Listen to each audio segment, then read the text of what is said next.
Hello दोस्तों, हिंदी मेरे पर फिर से आपका स्वागत है। दोस्तों, आज के वीडियो में हम जो कंटेंट लेकर आए हैं वह बीए सेकेंड ईयर के स्टूडेंट्स के लिए है। और बीए सेकेंड ईयर के स्टूडेंट्स की काफ़ी टाइम से क्वेरी आ रही थी और स्टूडेंट्स ने ही मुझे जो है सिलेबस जो है प्रोवाइड कराया था, तो उन स्टूडेंट्स के लिए और बाकी सभी स्टूडेंट्स के जो भी श्रीदेव सुमन यूनिवर्सिटी के सेकेंड ईयर के स्टूडेंट हैं, तो सभी के लिए वीडियो मैं लेकर आई हूँ। अगर आपके नोट्स तैयार नहीं हैं तो अब मैं आपके यूनिट वाइज तो नहीं है, यहाँ पर सीधा सीधा आपका सिलेबस है। ये सिलेबस मुझे मिला था, तो इस सिलेबस के अकॉर्डिंग मैं सारे नोट्स आपके लिए लेकर आई हूँ। पहला मैं लेकर आई हूँ भारतीय संविधान का निर्माण एवं इसके स्रोत, और तीसरा है भारतीय संविधान की आधारभूत विशेषताएं क्या हैं। ऐसे ही स्टेप बाय स्टेप सारे नोट्स मैं आपको तैयार करवा दूंगी। और अगर अभी तक आपने इसके प्रीवियस क्वेश्चन पेपर नहीं देखे हैं तो उनको देख लीजिए और फिर जो आपका सिलेबस है उससे मैच करते चलिए कि आपके क्वेश्चंस कितने और कैसे बन रहे हैं। प्रीवियस के क्वेश्चन मैं अपलोड कर चुकी हूँ, आपके पॉलिटिकल हिस्ट्री भी अपलोड कर चुकी हूँ, साथ में आपका इको भी अपलोड हो चुका है, इंग्लिश भी अपलोड हो चुका है। और सभी क्लासेस के, चाहे वह फर्स्ट ईयर हो, सेकेंड ईयर हो या फिर थर्ड ईयर हो, सभी क्लासेस के मैं अपलोड कर रही हूँ। तो बने रहिए हिंदी मिरर के साथ और लाइक ज़रूर करते रहिए। इतनी मेहनत के बाद एक लाइक तो बनता है, और शेयर करते रहिए। अगर आप फर्स्ट ईयर हैं तो सेकेंड ईयर थर्ड ईयर के लिए, और थर्ड ईयर हैं तो सेकेंड और फर्स्ट ईयर के लिए, ऐसे ही एक दूसरे का साथ देते रहिए। चलिए देखते हैं आपका भारतीय संविधान का निर्माण किस प्रकार से हुआ और इसके स्रोत क्या हैं। भारतीय संविधान की आधारभूत विशेषताएं क्या रही हैं। चलिए देखते हैं। हम थोड़ा ऊपर जाना पड़ेगा, पहुँच कर इसको स्क्रॉल करके हमें ये देखिए। आपका टॉपिक है भारतीय संविधान के स्रोत एवं विशेषताएं। तो मैं इसको सारा नहीं पढ़ूंगी, कहीं कहीं से मैं इसमें आपको समझाऊंगी। बाकी आप इसका स्क्रीनशॉट ले लीजिए। स्क्रीनशॉट लेकर आप इसको पढ़ लीजिए अच्छे से। चिरपी नोट्स बनाना चाहें तो चिरपी नोट्स बना लीजिए। आपको मालूम है चिरपी नोट्स कैसे बनाते हैं। अब जैसे भारतीय संविधान के बारे में यहाँ पर बता दिया गया है कि हमारी शासन व्यवस्था का संचालन हमारे संविधान के अनुसार ही होता है। तो यहाँ पर संविधान के बारे में बताया गया कि संविधान क्या होता है। और डॉक्टर अंबेडकर ने स्वीकार किया था कि हमारे संविधान में यदि नवीन बात हो सकती है तो यही कि उसके द्वारा पुराने प्रचलित संविधान की गलतियों को दूर किया जाए और उस देश की आवश्यकता के अनुरूप उसे ढाला जाए। उधार लेने में किसी तरह की साहित्यिक चोरी नहीं है। शासन और विधान के बुनियादी सिद्धांतों के बारे में किसी का कोई एक अधिकार नहीं होता है। तो उन्होंने कहा है अगर आप उधार लेते हैं तो वह साहित्यिक चोरी नहीं मानी जाती है। तो इस प्रकार से संविधान की ये परिभाषाएं आप मान सकते हैं या संविधान के बारे में आप जान सकते हैं क्या है। अब संविधान के जो स्रोत रहे हैं वह क्या है, संविधान को आप किस प्रकार से जान सकते हो। Sources of the Indian constitutions, तो क्या स्रोत हैं, तो यहाँ पढ़ लीजिए क्या है, कब ये बना है, कैसे हुआ है, कब लागू हुआ है। लेकिन स्रोत क्या है, पहला स्रोत है भारतीय संविधान का मूल दस्तावेज। ओरिजिनल कॉन्स्टिट्यूशंस क्या है, तो भारत का संविधान निर्मात्री सभा द्वारा, इसमें बहुत सारे हेडिंग है। अगर मैं सारे हेडिंग आपको क्लियर करूँगी तो वीडियो बहुत लेंदी हो जाएगी। फ़िलहाल आप थोड़ा थोड़ा समझ लीजिए हेडिंग के बारे में, और हेडिंग जो हैं आप अपनी कॉपी पर लिख लीजिए और यहाँ से एक एक दो दो लाइनें उठाकर अपनी नोट डाउन कर लीजिए। ठीक है, दूसरा हेडिंग आपका जा रहा है भारतीय सभा के वाद विवाद। जो आपको स्रोत जानने का तरीका है भारतीय संविधान का, तो जो वाद विवाद हो चुका है, असेंबली में डिबेट हुआ था उसके बारे में। तो भारतीय संविधान को समझने के लिए संविधान सभा की डिबेट गंभीर पारायण अनिवार्य है। संविधान सभा के वाद विवाद प्रतिवेदन के अध्ययन से संविधान निर्माताओं की जो इच्छाएं थी और उनके जो ध्येय थे, जो उद्देश्य था, उसका हमें बोध होता है, पता चलता है। जो वहाँ पर डिबेट हुआ था कि ऐसे नहीं ऐसे हो सकती हैं चीज़ें, और किसी के विचार थे कि नहीं ऐसे नहीं ऐसे होंगी, तो उसमें सबके अलग अलग अपने विवाद थे, अपने अपने मत थे। तो सभी ने अपना अपना मत रखा और वहाँ पर विवाद हुआ। तो इस विवाद को गोकलनाथ बनाम पंजाब राज्य विवाद में भारत के सर्वोच्च न्यायालय ने भारत संविधान सभा के वाद विवाद का पर्याप्त लाभ उठाया ताकि अनुच्छेद 13 और 21 की समुचित व्याख्या की जा सके। फिर दूसरा रहा इसका, तीसरा रहा पुराने संवैधानिक अधिनियम। जो पुराने संवैधानिक नियम थे थोड़ा बहुत वहाँ से उठाकर इसको बनाया गया।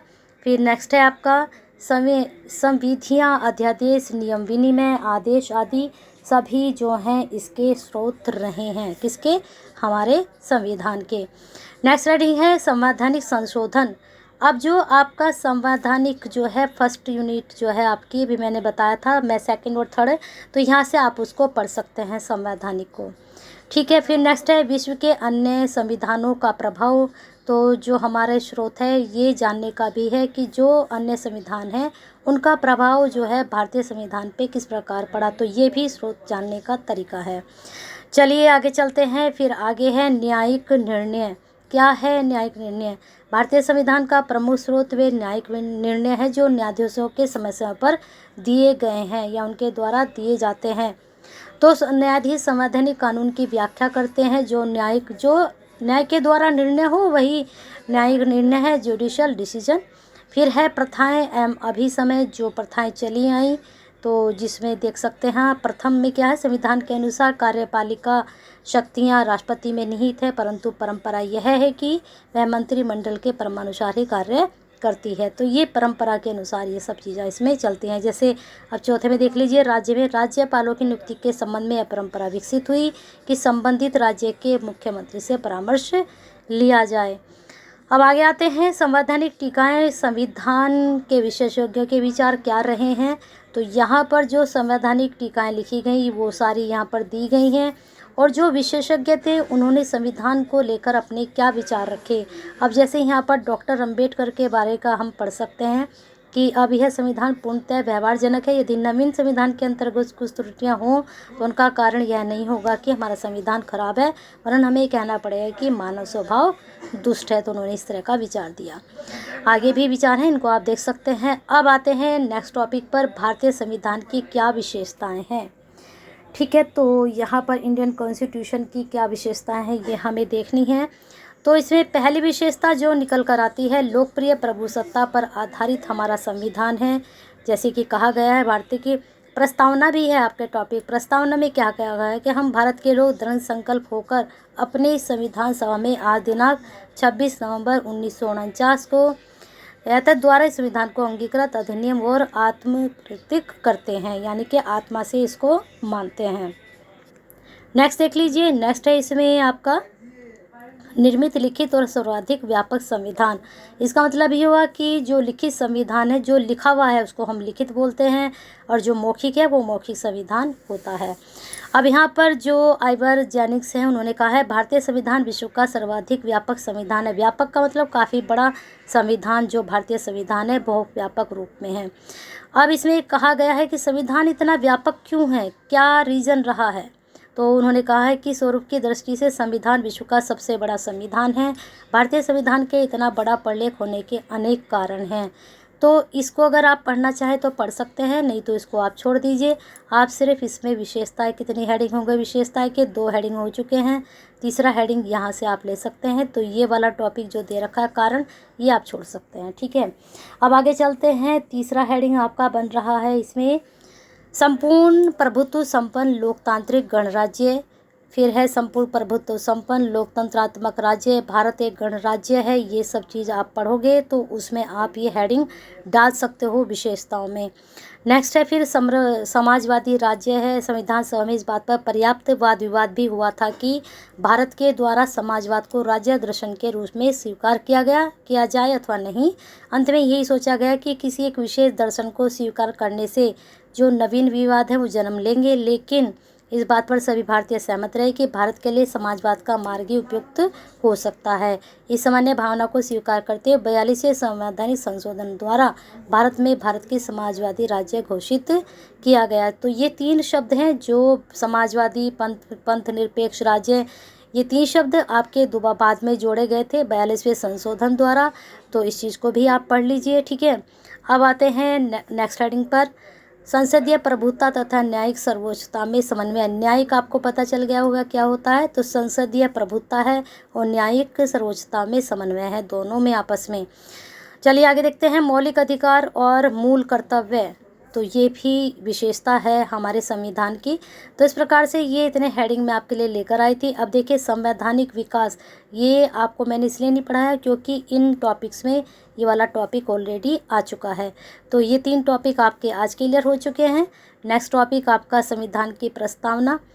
संविधान का प्रस्तावना भी कराने की ज़रूरत नहीं है, क्योंकि ये 2 टॉपिक में आपकी प्रस्तावना भी आ चुकी है।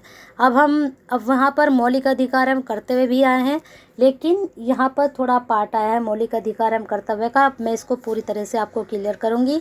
और राज्य के नीति निर्देशक तत्व हम दो एक साथ लेकर आएंगे, क्योंकि दो एक साथ लेकर आएंगे तभी हम इसको कंप्लीट कर पाएंगे जल्दी से सेकंड पेपर को। उसके बाद हम फर्स्ट पेपर लेकर आएंगे, और अभी ये सेकंड ईयर का है, ऐसे ही फर्स्ट ईयर और थर्ड ईयर के लिए भी लेकर आएंगे नोट्स। लेकिन नोट्स में वही प्रोवाइड कराऊंगी जिन स्टूडेंट्स की क्वेरी मेरे पास आएगी, अदरवाइज़ मैं नोट्स नहीं अपलोड करूंगी। हाँ, क्वेश्चन बैंक मैं ज़रूर आपके बनाऊंगी, तो क्वेश्चन बैंक के लिए आप तैयार रहिए। शाम तक आपको शायद सेकंड ईयर का जो फर्स्ट यूनिट है हिंदी की आपकी, जिसमें त्यागपत्र है, और त्यागपत्र के बाद आपकी 11 कहानियाँ दी गई हैं, आज उसके बारे में थोड़ा आपको शाम को समझाती हूँ। चलो बने रहिए हिंदी मीडियम के साथ।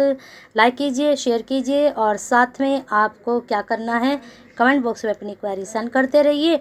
और हिंदी मीडियम से अभी तक जो स्टूडेंट नहीं जुड़े हैं और जो जुड़ चुके हैं, और ज़्यादा से ज़्यादा स्टूडेंट्स को जोड़ने की कोशिश कीजिए, जिससे सीधे सुमन एफिलिएटेड स्टूडेंट हैं सभी के पास तक ये वीडियो पहुँचे, और आपके साथ साथ उनको भी इन वीडियो का बेनिफिट्स हो। और बहुत ही बेनिफिशियल वीडियोस हैं ये, तो सभी स्टूडेंट्स के काम आए। BA first year, second year, third year, जो भी स्टूडेंट श्रीदेव का है वहाँ तक ये पहुँचेगी जब आप इसको ज़्यादा से ज़्यादा शेयर करेंगे। तो बने रहिए हिंदी मीडियम के साथ, अपना प्यार और साथ ऐसे ही बना के रखिए।